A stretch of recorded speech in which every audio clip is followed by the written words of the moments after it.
मैं 6 माह की थी जब मुझे पोलियो का अटैक हुआ और मेरी जो दोनों लेग्स हैं ख़राब हो गई। दादा मेरे चाचू वगैरह जो थे वो मुझे कंधों पे उठा के स्कूल लेके जाया करते थे। भाई कहता होता है कि बाजी आप जो अचार गोश्त है ना वो बहुत ही मज़े का बना। जो हेयरिंग इम्पेयर्ड बच्चे होते हैं जो सुन और बोल नहीं सकते, मैं उनको जो है वो टीच करती हूँ ना। उर्दू पॉइंट की वीडियोस देखने के लिए हमारा चैनल सब्सक्राइब कीजिए और बेल के आइकन पर क्लिक कीजिए ताकि आप हमारी तमाम आने वाली वीडियो से बाखबर रह सकें। अस्सलाम वालेकुम नाजरीन, उर्दू पॉइंट के साथ मैं हूं आपकी मेज़बान आमना उस्मान। आज मैं एक स्पेशल पर्सन शगुफ्ता के साथ मौजूद हूं जो कि ना सिर्फ नाम की तरह ही शगुफ्ता हैं बल्कि वो बहुत खुश मिजाज भी हैं और वो स्पेशल बच्चों को पढ़ा भी रही हैं, बल्कि साथ साथ वो PhD भी कर रही हैं। बहुत खूबसूरत सिंगर भी हैं। आइए उनसे बात करते हैं और जानते हैं कि उनकी रोज़मर्रा की क्या मसरूफियात हैं। अस्सलाम वालेकुम। वालेकुम अस्सलाम। कैसी हैं शगुफ्ता, आप खैरियत से हैं? अल्हम्दुलिल्लाह जी, मैं बिल्कुल ठीक हूँ। अच्छा शगुफ्ता, सबसे पहले तो आप हमें ये बताएं कि आपकी क्या क्या क्वालिफ़िकेशंस हैं? क्वालिफ़िकेशंस बस थोड़ी सी ही हैं। लाइक मैं अभी रिसेंटली जो है वो PhD कर रही हूँ स्पेशल एजुकेशन में, और उससे पहले जो है मेरा जो स्टडी बैकग्राउंड था वो MCOM मैंने किया था and I was gold medallist in BCom, और ACM में भी मैंने इंटर तक किया हुआ है। और उसके अलावा फिर मैं स्पेशल एजुकेशन की फ़ील्ड में आ गई तो फिर मैंने मास्टर्स के बाद MPhil और अब PhD स्टार्ट की है। अच्छा माशाल्लाह, इतना सारा कुछ कर रही हैं, तो मुझे ये बताएं कि कर लेती हैं, थक नहीं जाती हैं आप? नहीं, बिल्कुल नहीं, थकना क्यों है।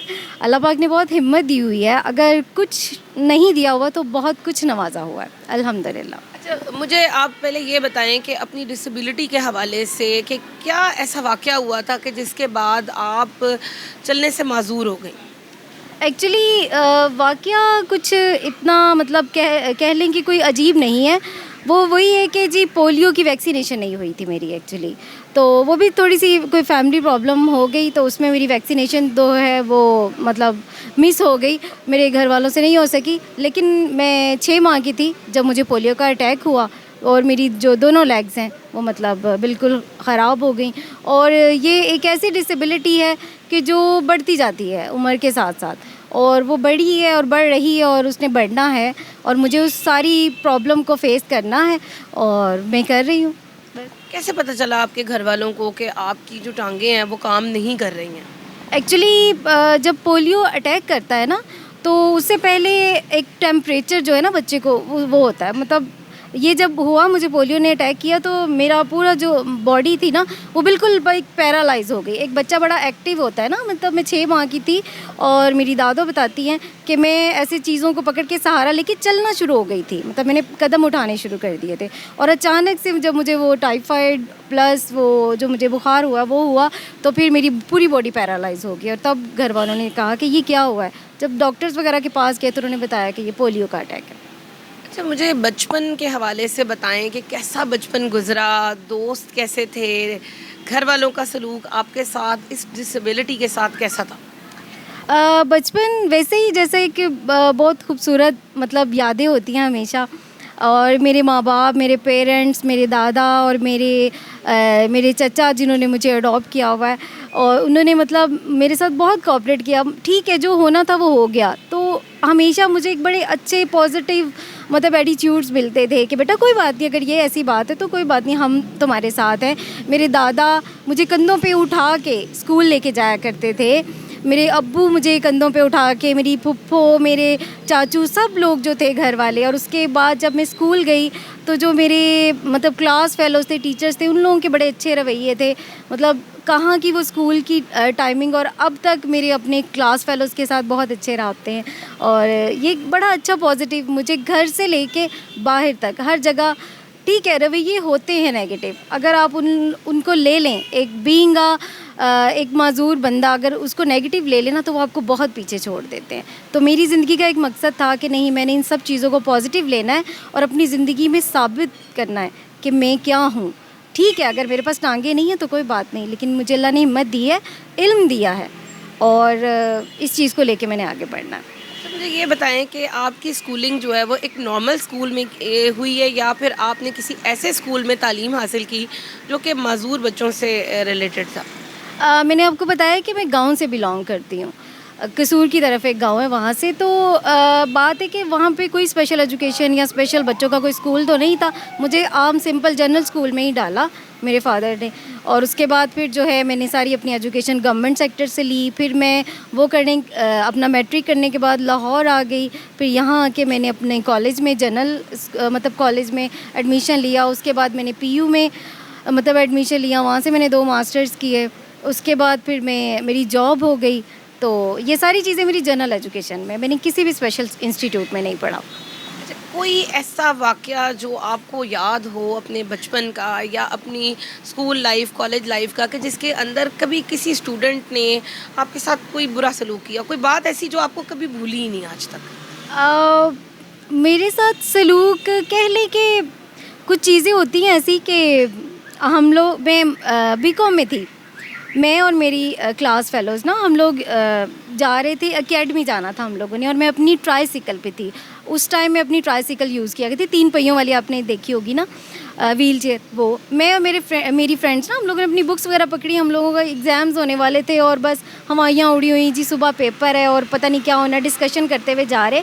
एक बंदा गाड़ी में से ऐसे गुज़रा और गुज़र के वो आगे चला गया। तो उसने दूर से ऐसे देखा कि कोई व्हील चेयर के ऊपर कोई बंदा है, तो उसने समझा पता नहीं कोई होगा, बेचारा नीडी बंदा होगा। अच्छा, वो खैर उधर रुका, उसने गाड़ी रोकी, उतरा, नीचे आया। और अब आके ना, जब वो उसने मतलब वो शायद कोई मदद करने के लिए आया था, लाइक यू नो के कोई पैसे वैसे देने के लिए उसने आया।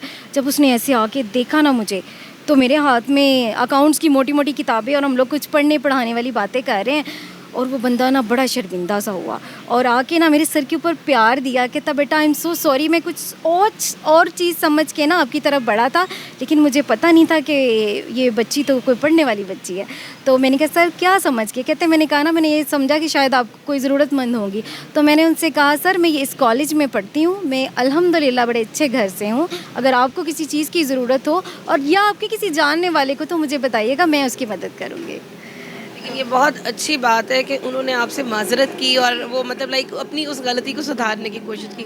अच्छा, कोई और ऐसा वाक़या जो आपको लगता है कि किसी वक्त आप बहुत हिम्मत हार बैठी थी, लेकिन आपको किसी घर के फ़र्द ने इस कदर हिम्मत दी या आपको आगे उठाने में, आगे बढ़ने में बहुत मदद की? एक्चुअली मेरे जो फादर हैं, मेरे चाचा जिन्होंने मुझे अडॉप्ट किया हुआ है, मेरे बाबा जिनको मैं कहती हूँ, वो मेरे लिए हमेशा एक बहुत मोटिवेशन रही हैं। तो मैंने मैट्रिक के बाद बनना डॉक्टर था, और वही वाली मतलब प्रॉब्लम्स के एक माजूर ना चलने वाला बच्चा कैसे डॉक्टर बन सकता है। मुझे इधर उधर से पता लगा कि जी मैं तो चल नहीं सकती हूँ, तो मैं डॉक्टर नहीं बन सकती हूँ। मैंने कहा ओके फ़ाइन ना, मैं थोड़ा सा डिसाइड हुई। तो उस दिन मैं फ़र्स्ट टाइम मैंने कुछ कुक किया, तो मैंने बाबा को बड़े शौक़ से बताया कि बाबा मैंने ये कुक किया। तो मुझे बाबा कहते कि बेटा मुझे खुशी नहीं हुई ना आपके इसको कुक करने से। मैंने कहा क्यों, ऐसे क्यों? तो मुझे कहते हैं कि बेटा मुझे आपको चूल्हे पे नहीं देखना, मुझे आपको एक कुर्सी पे देखना है, एक मुकाम पे देखना है, ठीक है? यहाँ पे हो, आप बैठ नहीं सकते हो ठीक तरह। अगर आपको कोई मतलब ऐसे अब खुद से ना संभला गया, तो आप चूल्हे पे गिर गए, जल जाओगे, मर जाओगे, कुछ हो जाएगा।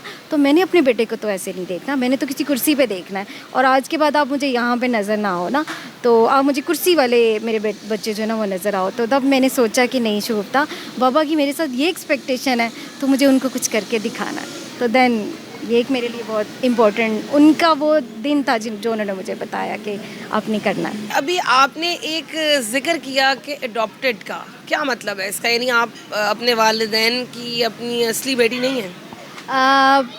बिल्कुल ऐसा नहीं है, मेरे असली वालिदैन भी हैं। मेरे जो चचा हैं, उन्होंने मेरे जो अपने भाई हैं, मेरे अब्बू, उनसे मुझे ले लिया था, क्योंकि मेरे अब्बू तब मतलब गवर्नमेंट जॉब करते थे, वापडा में लाइनमैन, अभी रिटायर हुए।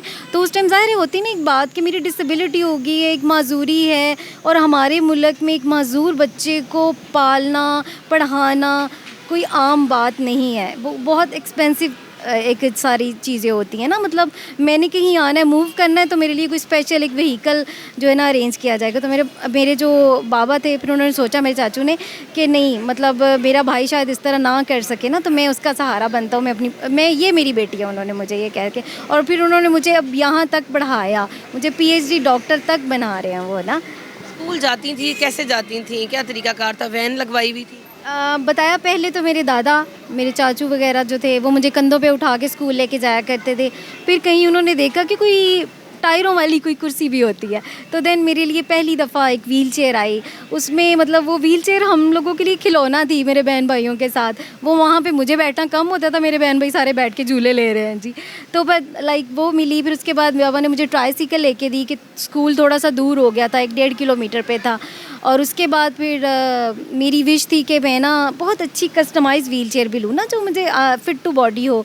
तो जब मैं जॉब में आई तो फिर मैंने अपने लिए कुछ इस तरह ये चीज़ें पर टाइमली चेंज होती रहीं। और अभी रिसेंटली मुझे जो है ऑन मतलब ये पीएचडी स्कॉलर होने के स्टूडेंट होने के मतलब उस पर प्राइम मिनिस्टर की तरफ से इलेक्ट्रिक व्हील चेयर भी मिली है। ज़बरदस्त बात है कि आपने अपनी डिसेबिलिटी को जो है वो कभी अपनी ज़िंदगी में अपने आगे की दीवार नहीं बनने दिया। अच्छा, मुझे ये बताएं कोई ऐसा वाक़या जो आपको अभी भी आपकी आंखों को नम कर देता है? अच्छा, वैसे I am really sorry to say अल्हम्दुलिल्लाह शायद मैंने अपनी लाइफ को इतना नेगेटिव कभी लिया नहीं है कि मैंने नम आंखें नहीं करनी है। बट एवर जैसे भी एटीट्यूड होते हैं, मैं सड़क पे बैठ के इंतज़ार किया करती थी और लड़के लोग इस तरह के, आपको पता है ना कि माशरे में कोई लड़की निकले तो उस पर किस तरह के कमेंट्स करके भी चले जाती हैं। हाँ, परेशानी होती थी, लेकिन उसी टाइम मुझे अल्लाह की तरफ से कोई हिम्मत आ जाती थी कि नहीं शुफ्ता, अगर तुम रोई ना तो लोग जान लेंगे कि तुम कमज़ोर हो, तुमने रोना नहीं है। वट एवर रोना है तो घर जाके मुसल्ले पे बैठ के अल्लाह के आगे रो लेना, ऐसे ना रोना लोगों के सामने। अच्छा, हमारे यहाँ एक ट्रेंड बन चुका हुआ है कि हम अगर किसी डिसेबल पर्सन को, किसी माजूर को मिलते हैं तो हम उसको कहते हैं कि मैं तुम्हारे साथ हूँ, ज़बरदस्त हो गया, बिल्कुल तुम अकेले नहीं हो, हम तुम्हारे साथ हैं। लेकिन अगर रिश्ता करने की बात आती है या अगर जॉब देने की बात आती है तो हम उनको पीछे कर देते हैं। क्या ऐसा है? दिस इज़ वेरी मतलब क्रूल रियलिटी है ये ना, कि वाकई में हम लोगों को इस चीज़ों में बहुत ज़्यादा मतलब पीछे छोड़ा जाता है। लाइक मतलब मैं आई एम इंगेज्ड ना, और मेरे जो फियांसी हैं वो बिल्कुल नॉर्मल है अल्हम्दुलिल्लाह, एंड ही इज़ बैंकर। तो ऐसा कोई मसला नहीं है। ठीक है, फैमिली इश्यूज़ हो जाते हैं, उनका पूछना करना ये सब कुछ तो हो ही जाता है। तो ऐसी बातें थी, उन्होंने भी शायद मतलब हो सकता है उनकी फैमिली में भी ये चीज़ें अभी भी सोची जा रही हूँ कि पता नहीं क्या होगा उनकी मतलब नेक्स्ट जनरेशन के लिए कितनी प्रॉब्लम ना हो जाए। डेफिनेटली शादी के बाद तो यही वाली चीज़ें चलती हैं ना। उसके अलावा जॉब में आप पूछ रहे हैं तो जॉब में तो बड़े ही जो है ना नेगेटिव एटीट्यूड्स रहे मेरे साथ तो, और मेरे दूसरे साथियों के साथ भी ऐसे रहे। लाइक मेरा इंटरव्यू हुआ करता था और वो जब मुझे यूँ अपेरेंटली देखते थे कि एक बंदी है, ठीक है उसने डिग्रियों की तो एक पलंदा उठाया हुआ है, तो लेकिन ये आ जाएगी कैसे, मैनेज कैसे करेंगी, हमारा तो बिल्डिंग का, हमारे ऑफिस का स्ट्रक्चर ऐसा नहीं है, हम इसके लिए क्या क्या अकोमोडेशन करेंगे, क्या क्या चीज़ें। तो ऐसे एटीट्यूड होते थे। वो मुझे ज़रूर कहते थे बेटा हम आपको ज़रूर कॉल करते हैं, लेकिन उनकी कॉल आती नहीं थी। कभी आवाज़ बुलंद की ऐसे किसी रवैये के ख़िलाफ़? पता क्या है, बुलंद करना ऐसा नहीं होता। लाइक एक दफ़ा कुछ ऐसा हुआ था कि मैं एक डॉक्टर का वाक़या बताती हूँ। मैं मतलब ज़ाहिर है मैं तो एक लीडिंग मेरी डिसेबिलिटी है, तो मैंने जाना था, अभी गई डॉक्टर के पास, एंड वो जो डॉक्टर हैं वो यूएसए से डॉक्टर थे। चेक मैंने करवाना था, मेरी बैग में दर्द थी, मैं गई उनके पास, तो मुझे देख के कहते हैं कि ओ जाएं आप ना, मुर्दों में कभी जान नहीं पड़ती। तो मैंने ना, मुझे बहुत उसका रवैया दुखी लगा। वो ऑर्थोपेडिक सर्जन अमेरिका से पढ़ा हुआ, और मुझे एक ऑर्थोपेडिक जो पेशेंट है उसको इस तरह बुला रहा। मैंने कहा सर सॉरी टू से, मुझे बहुत दुख हुआ है आपके इस रवैये पे कि आपने नहीं कुछ कहना ना, आप ना करें, आप जो कोई भी आपकी बात है, लेकिन आपका ये दुख क्या बनता है कि आप मेरे से 2000 लेके मुझे ही बातें सुना रहे हैं कि मैं एक मुर्दा हूँ। तो मुझे पता है मैं कितना मुर्दा हूँ, और मुझे पता है कि मैंने कितना मुर्दा नहीं रहना। मैं आपको बताऊँगी कि क्या चीज़ें होती हैं। ये जो आप माजूरी को मुर्दा कह रहे हैं ना कि मेरी टांगें नहीं चल सकती, तो मुझे पता है कि अपने हाथों के साथ ही ज़िंदगी को कैसे सर्वाइव करना है। कभी दोबारा सामना हुआ उनके साथ, और अगर सामना हुआ तो क्या आप उनके सामने लेके आएंगी जवाब? मुझे वाकई अभी तक तो नहीं आया, लेकिन जिस तरह ये टीवी चैनल्स पे मेरा इंटरव्यू वगैरह चलता रहता है, अल्लाह करे कि वो मेरा देखें ये इंटरव्यू और उन्हें पता लगे कि ये वही मुर्दा है जो बेचारा तब उनके पास गया था, उसको पेन थी और वो इस तरह कुरला रहा था, और ही वाज सेड के लाइक ये है। लेकिन अल्हम्दुलिल्लाह वो मुर्दा पीएचडी करने के लिए जा रहा है। माशाल्लाह ये तो बहुत बड़ी आपकी अचीवमेंट है कि अब आप माशाल्लाह से पीएचडी कर रही हैं। पीएचडी करना कोई छोटी बात नहीं होती है। अपने मंगनीज़ के हवाले से कुछ बताएं, एंगेज्ड हैं माशाल्लाह से, कैसे मुलाकात हुई उनके साथ और कैसे उन्होंने आपको पसंद किया? एक्चुअली मैं बताया कि करंटली तो मैं सीनियर स्पेशल एजुकेटर हूँ। उससे पहले मैंने वापडा में जॉब की थी, तो उनका वो बैंकर हैं, तो उन्होंने मुझे कहीं वहीं पे ही मतलब देखा था और फिर मेरी फैमिली को अप्रोच किया कि मतलब ये तो बंदी जो नज़र आ रही है व्हील चेयर के ऊपर इतने सारे काम खुद करती फिर रही है, तो डेफिनेटली आपको पता है लोग ऑब्ज़र्व तो करते हैं। और उसके बाद मेरी जब फैमिली को अप्रोच किया तो फिर जो बात होती है फैमिलीज़ में, हम आपको पता है पाकिस्तानी मशरक़ी की लड़कियाँ, हम लोग तो कोई बोल्ड स्टेप नहीं लेते हैं ना जल्दी, तो फिर इस तरह उन्होंने अपनी लाइकनेस शो की। और शादी कब तक कर रही हैं? इंशाल्लाह जल्द, उम्मीद है इसके बाद उनको कर लेनी चाहिए अब शादी मुझसे। अच्छा मुझे ये बताएं कि खाने में सबसे मज़े की क्या चीज़ बना लेती हैं? मेरा भाई कहता होता है कि बाजी आप जो अचार गोश्त है ना वो बहुत ही मज़े का बनाती है, तो आई थिंक तो कि मैं अचार गोश्त बहुत अच्छा बना रही हूँ। अच्छा खुद खाने में क्या पसंद करती हैं? I love rice. हाँ, अगर सुन लिए ना मेरे फियोंसी ने तो मुझे बहुत डांट पड़ेगी, ये काट दीजिएगा। अच्छा मुझे ये बताएं कि आपको गाने सुनना पसंद है? मैं आपको ये बताना चाहूँगी कि I am a good singer too. मैं बहुत अच्छी नात भी पढ़ लेती हूँ, मैं गाना भी गा लेती हूँ। हाँ जी। फिर आप हमें कुछ गुनगुना कर सुनाएं। नात भी हम सुनना चाहेंगे और गाना भी आपसे एक थोड़ा सा सुनना चाहेंगे, थोड़ा सा हमें सुनाएं। चलिए पहले आपको मैं नात सुनाती हूँ।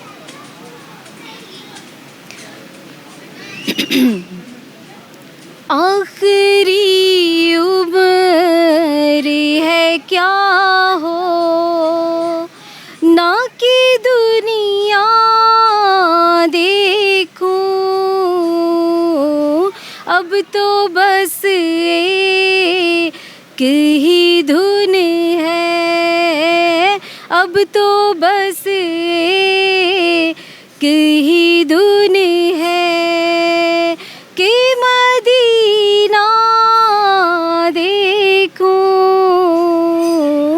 आखिरी उम्र है क्या हो।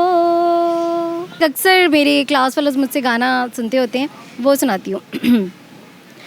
दिल की लगी कुछ और भी दिल को दीवाना करे हो, दिल की लगी कुछ और भी दिल को दीवाना करे। मेरी इल्तिजा है खुदा से दुआ है, मेरी इल्तिजा है खुदा से दुआ है, दो दिल दुदाना करे हो, दिल की लगी कुछ और भी। मूवीज़ देखने का शौक़ रखती हैं? Yes of course. मैं और मेरे फ्रेंड्स और हम लोग फैमिली के कुछ मेंबर्स हम लोग जाते होते हैं और मैं सिनेमा में जाके मूवी देखती हूँ। कौन से एक्टर को बहुत ज़्यादा पसंद करती हैं? एक्टर को भी और एक्ट्रेस को? एक्टर देखा जाए तो एक्चुअली जो है पाकिस्तान में यू नो कि there is some type of dramas में तो नो डाउट कि पाकिस्तान इज़ बहुत अच्छे उस पे है, लेकिन एक्टिंग में देखा जाए तो Shahrukh is my favourite one. अच्छा शगुफ्ता, आप जॉब भी कर रही हैं, साथ साथ आप सोशल वर्क भी कर रही हैं, क्या डिस्क्रिप्शन है उसकी, कुछ हमें उसके बारे में बताएं। एक्चुअली मैं जो मेरी जो गवर्नमेंट जॉब है वो as a senior special educator हूँ मैं। जो हेयरिंग इम्पेयर्ड बच्चे होते हैं जो सुन और बोल नहीं सकते, मैं उनको जो है वो टीच करती हूँ ना। अभी मैं थोड़ी साइन लैंग्वेज भी यूज़ कर रही हूँ। पैरेलल जो है हमारी एक वॉइस सोसाइटी है and it is the DPO disable person organisation. हम लोग कुछ साथी हैं मिलके और हम सब डिसेबल हैं और हम लोग काम करते हैं for the rehabilitation of disable person. और हमारी एक ड्रामेटिक सोसाइटी है, उसमें मैं एक्टर भी हूँ, डायरेक्टर भी हूँ, कोरियोग्राफर भी हूँ, मैं व्हीलचेयर डांस डायरेक्टर भी हूँ।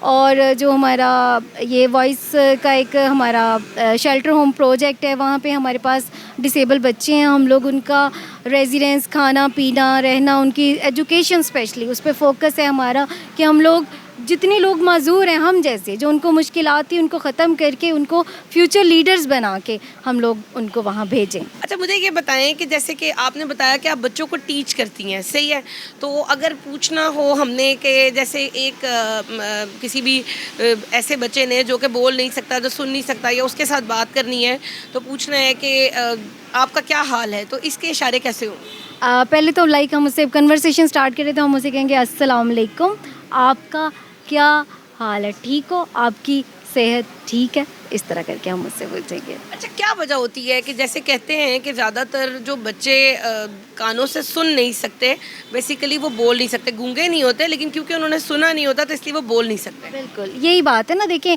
इसका मैं बड़ा आसान सा आंसर हर लोगों से कहती हूँ, मैं आपसे कहती हूँ अच्छा ऐसे करिए, मुझे ना फ्रेंच बोल के दिखाएं, तो आप बोलेंगी? नहीं बोलेंगी, क्योंकि आपने सुनी नहीं है। तो बात ये है कि जो हम लोग हमारी रिसेप्शन अगर नहीं है ना, तो हम लोग वो चीज़ एक्सप्रेस नहीं कर सकते हैं, ठीक है। तो यही बात होती है कि अगर हम उनकी स्पीच डेवलप कर दें उन बच्चों की, तो वो बोल सकते हैं। अच्छा, मुझे ये बताएं कि पाकिस्तान के अंदर जिस तरह देखा जाता है कि डिसेबल या माजूर अफराद जो हैं उनके लिए ना तो प्रॉपर कोई भी शॉपिंग सेंटर्स हैं, ना रास्ते हैं, ना कोई अलग से पाथ बने हुए हैं कि वो किसी भी जगह पर मूव कर सकें, रोड पे उन्होंने चलना है या किसी भी जगह पे जाना है। तो आपको महसूस होता है कि ये कमी है और इसमें गवर्नमेंट ऑफ पाकिस्तान को इसके अंदर मज़ीद कोई पेशरफ्त करनी चाहिए? डेफ़िनेटली, बिल्कुल। अगर हम लोगों को स्पेशल कहा जाता है तो मैं कहती हूँ कि हमें ट्रीट भी किया जाए ना, लेकिन ऐसा होता नहीं है। तो इस वजह से मैं कहती होती हूँ कि मुझे स्पेशल ना बोला करें, मुझे डिसेबल बोला करें। And I am proud to be disable, कि मुझे है, ठीक है, मैं माजूर हूँ तो मैं अपनी माजूरी के साथ खुश हूँ, क्योंकि मुझे हुकूमत ने कोई ऐसी चीज़ एक्स्ट्रा नहीं दी हुई कि मेरे लिए पाथवेज़ बनाए हुए हैं, यूनिवर्सिटीज़ बनाई हुई हैं। अब लाइक मैं इलामा इकबाल ओपन यूनिवर्सिटी में मतलब पढ़ रही हूँ, मैंने एमफिल वहाँ से किया, पीएचडी वहाँ से की, तो मैंने देखा कि इस्लामाबाद बहुत ज़्यादा एक्सेसिबल है जी। और यूनिवर्सिटी जो है जिसमें नहीं कुछ चीज़ें हैं, तो वो हम लोग खुद कह के लाइक मेरे जैसा बंदा जब वहाँ जाता है किसी लाइक रेस्टोरेंट में, अभी ये देखिए हम छोटे से एक रिजॉर्ट में बैठे हुए हैं, तो मैं कहीं भी जाऊँ तो मैं कहती हूँ देखिए सर ये नहीं है ना, आप बनवाएं, अगर मतलब आप करेंगे तो देखिए मेरे जैसे और भी आपके अच्छे मतलब कस्टमर्स आएंगे, हम अभी अपनी फैमिली को लेके आऊँगी, तो वो लोग अच्छा रिस्पॉन्स देते हैं। मैं कहती हूँ कि गवर्नमेंट शायद नहीं कर सकती है तो कोई बात नहीं, हम अपने हैंड पे कुछ ना कुछ ज़रूर करें, लेकिन ये हमारा राइट है। ये एक रियासत का मतलब बाकायदा ये राइट होता है कि वो अपने सब लोगों को इक्वल ट्रीट करें। और मैं कहती हूँ क्या मैसेज देना चाहेंगी लोगों को, या क्या बात कहना चाहेंगी कि डिसेबल पर्सनस के साथ कैसा सलूक करना चाहिए? मैं कहूँगी कि हम लोगों को किसी भी ना आपकी हमदर्दी की ज़रूरत नहीं है। हम लोग भी आप लोगों जैसे दिल रखते हैं, दिमाग रखते हैं, हमारी भी सोच है, हम लोग भी आप लोगों जैसी ज़िंदगी गुजार रहे हैं, शायद आप लोगों से अच्छी ज़िंदगी गुजार रहे हो, मैं तो ये कहती हूँ। तो हम लोगों को सिंपैथी नहीं, हाँ अगर आप कुछ अच्छा रवैया करना चाहते हैं तो आप अपनी पॉजिटिविटी शो करें ना, आप रिस्पेक्ट दें। रिस्पेक्ट जो होती है वो सिंपैथी से बिल्कुल अलग होती है, ठीक है। तो रिस्पेक्ट बहुत ज़्यादा इंपॉर्टेंट चीज़ है जी। तो नाजरीन, आपने खुश मिजाज गुफ्ता की गुफ्तगू हमारे साथ सुनी, जिसमें उन्होंने हमें ये बताया कि एज ए डिसेबल पर्सन उन्हें किसी भी किस्म की हमदर्दी की ज़रूरत नहीं है, बल्कि उनको रिस्पेक्ट चाहिए। अगर आपको ये वीडियो पसंद आई हो तो इसको लाइक भी कीजिएगा, शेयर भी कीजिएगा। अपनी होस्ट आमना उस्मान को उर्दू पॉइंट के साथ इजाज़त दीजिए। अल्लाह हाफ़िज़।